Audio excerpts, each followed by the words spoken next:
feel like I've been bullied my whole life, honestly.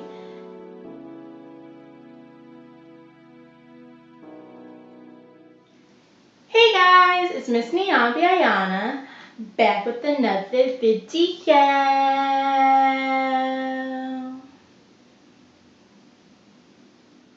Alright, so as you guys should know, I have been in the process of trying to tell my story to you guys about being bullied in my life.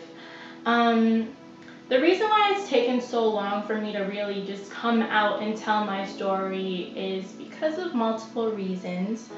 For one, it's difficult for me to look back in the past and kind of relive that hurt and pain that I went through in the past. I have this kind of defense mechanism where in order for me to feel happy and like move past that situation, I forget most of the instances.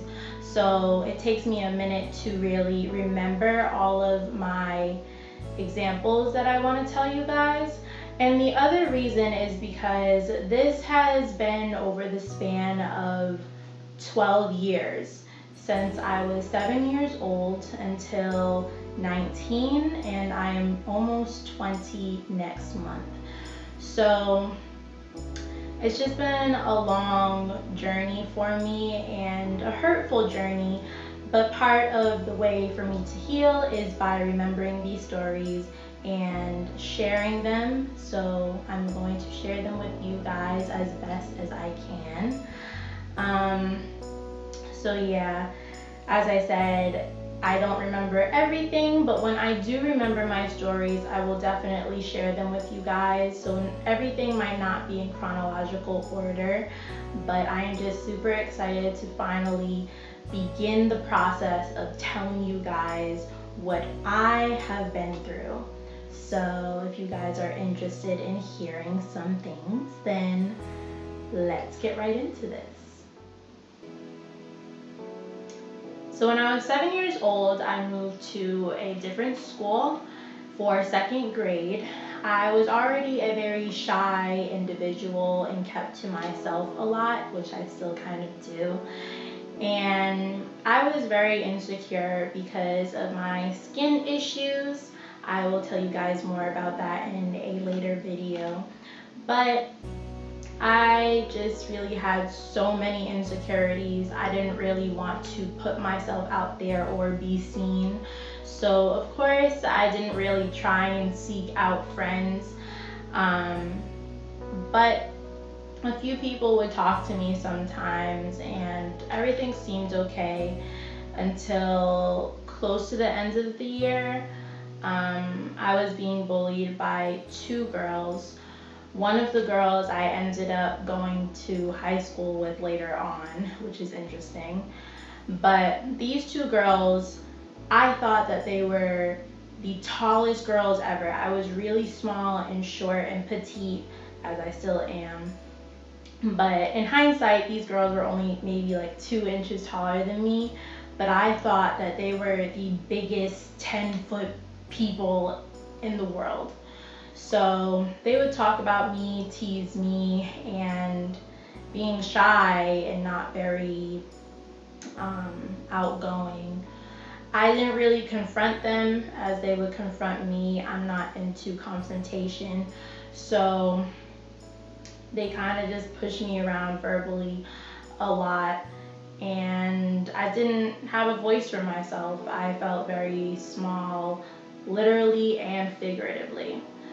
So second grade, it turned into a nightmare. That's when it all started, by these two girls. And simultaneously I was in dance school after school. I believe I had dance 2 or 3 times a week, and it was for about an hour and a half, 2 hours. So at my dance class, I didn't have any friends at all, and my dance teacher didn't like me. I was always her target for whatever reason, she was very young. She was a teenager, probably about 14, 15. So now I understand where she was coming from, even though it wasn't right, I understand. But she had no problem picking on me and giving me the worst things to do. So I was always her target of aggression to let out whatever she was going through. She was just a teenager, frustrated, angry, hurt, all of that. So her mom was one of the owners of the dance school along with her friend, and the mom never said anything to her daughter, the teacher. So I was stuck, and she made me cry so many times. The thing is, when I feel scared, frustrated, well, not frustrated, but when I feel scared and sad and alone, fearful, that's when I have this kind of outer shell and I appear like I'm very confident, strong, nothing bothers me. But honestly, the tougher my exterior looks, the more scared and fearful I am on the inside. So my teacher probably thought, well, she can handle it. She's not saying anything, so everything's fine. My mom's not saying anything. The other owner's not saying anything, so why should I stop? And I remember so many times just getting out of line when we were doing our warm-ups in the beginning of class, bawling my eyes out for like a good 5 minutes. And I was like, I didn't really have too many words to articulate what was happening, but I was just like, I'm hurt. I can't handle this right now. So I come from a crappy day at school without any friends. I only had like one friend at the time. No one really talks to me, no one really plays with me. Then I go to a crappy day or evening at dance class where I have no friends yet again. Nobody talks to me. I'm crying because my teacher hates me and she wants to let out all of her steam on me. So at 7 years old, it's like, nobody should have to handle that in the first place. But especially as a 7-year-old, it was very difficult for me to handle life, you know. It sucks. So that was when I was 7, in the 2nd grade. This is just a small part of my story. As I said, it's a very long, drawn out story. I feel like I've been bullied my whole life, honestly. This is 12 years of hurt and pain.